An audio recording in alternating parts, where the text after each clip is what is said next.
Bismillahirrahmanirrahim.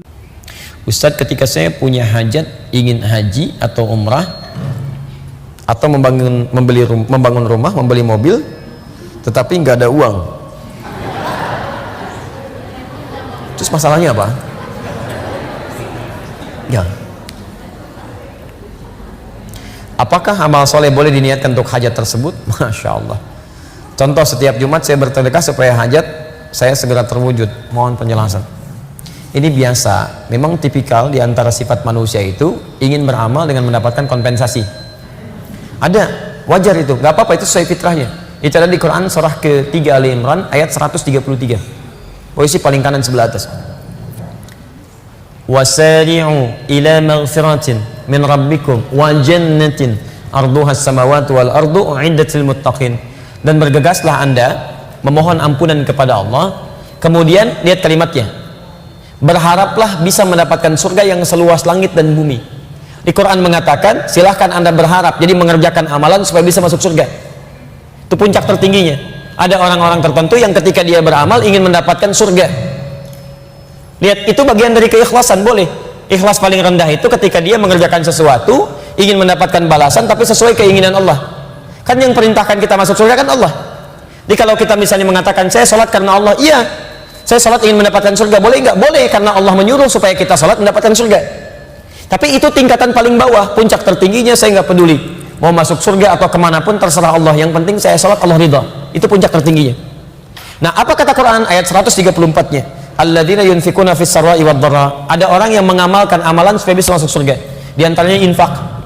Wal kadhimina al ghaidha, sanggup menahan amarah. Jadi ketika dia mau infak itu motivasinya mendapatkan surga seluas langit dan bumi. Itu kata Quran boleh.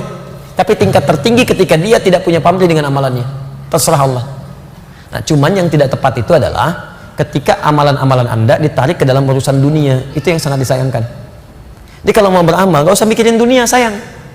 Walaupun ada motivasi dalam amalan, menjadikan amalan ketika dikerjakan dunia dapat. Contoh, apa kelebihan 2 rakaat sebelum subuh? Lebih baik daripada dunia dan seisinya. Pertanyaannya tahu dari mana? Baik, hadis Muslim hadis 724. Lihat, rak'atal fajri khairum minad dunya wa ma fiha. 2 rakaat sebelum subuh itu lebih baik daripada dunia dan seisinya. Lebih daripada dunia dan seisinya. Jadi kalau Anda bisa mengerjakan 2 rakaat itu, Anda mendapatkan lebih daripada dunia dan seisinya. Lebih daripada dunia dan seisinya. Ada yang menafsirkan itu pahala yang tidak bisa ditandingi oleh dunia dan seisinya. Ada yang menafsirkan bahwa keadaan kita itu dijadikan memiliki sesuatu lebih daripada dunia dan seisinya. Maksudnya apa? Maksudnya hidup dia tidak akan diperbudak oleh urusan dunia, tapi dunia jadikan kecil sesuai dengan hajat kebutuhannya. Dia nggak memandang dunia itu besar, tidak. Ya, orang yang memandang dunia itu besar itu menunjukkan ada nafsu yang besar dalam dirinya sehingga setiap yang dilihat diinginkan. Ahli 2 rakaat sebelum subuh itu dia memandang dunia kecil. Saya nggak butuh. Yang saya butuhkannya yang saya ambil. Misal, saya butuh pakaian untuk sholat.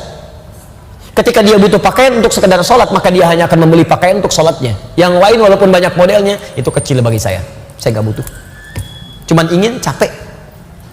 Dia butuh minum. Apa fungsi minum? Menghilangkan haus. Yang penting air putih. Kan fungsinya menghilangkan haus. Ketika dia merasa apa yang dia butuhkan itu dia kerjakan, maka dia akan dicukupkan oleh Allah kepada yang dibutuhkan saja. Yang lainnya kecil, tidak dianggap penting. Jadi orang seperti ini hidupnya nggak capek. Yang penting ada air putih, selesai. Apa fungsi makanan? Yang penting ada makanan. Jadi malam-malam nasi ada, kebuli aja, nasi goreng ada, masya Allah. Nggak enak pengen nasi goreng kebon sirih, masya Allah. Bayangkan jam 12 kebon sirih, Pak. Jam 12 udah berangkat, macet-macet luar biasa, sampai sana tutup.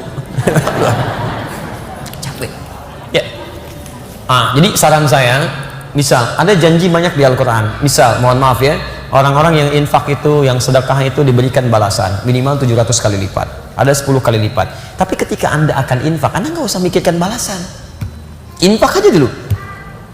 Karena pemberian Allah itu tidak harus langsung berupa balasan dalam bentuk yang Anda pikirkan.